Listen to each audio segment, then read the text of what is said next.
how to create JD Gym's account.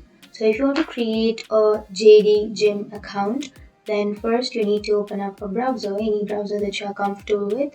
And I'm here with Chrome browser. Simply go for the search bar and search for JD Gym. And once you've searched, here you will have www.jdgyms.com. Go for the first search, and now it will take you to the website.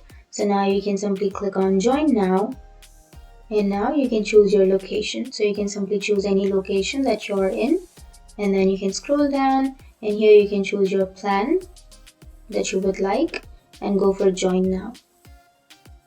So now to join your account, you need to first choose a way, and after choosing that you can simply click on next, and from here you can create your account.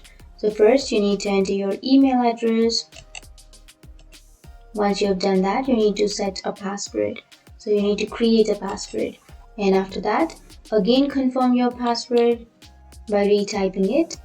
And now you need to choose your title, and then enter your first name and your last name and your date of birth. And once you enter your date of birth, you can select your gender and then your phone number. So you need to enter your telephone number or your mobile number. Here you need to enter your another mobile number, and here enter your address and then enter your town, and after that choose your country, enter your country, and after entering your country you need to enter your postcode or your zip code. So enter your postcode here, and then here you can go for the last question, that is how did you hear about us. So you can simply click on the drop down bar, and then you can choose any option that you would like, and after that click on these two boxes so that you agree to the terms and conditions and the privacy policy.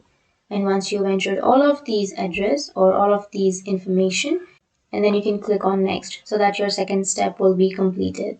And after clicking on next, it will take you to the third step where you need to enter your bank details so that you can have your membership. And once you enter your bank details, you can go for the fourth option and the last option, which is confirmation. So after confirmation, your account will be created and you'll be ready to use your gym membership on your JD Gyms account. So that's how you create an account. And if you have any questions, feel free to comment below. Thanks for watching.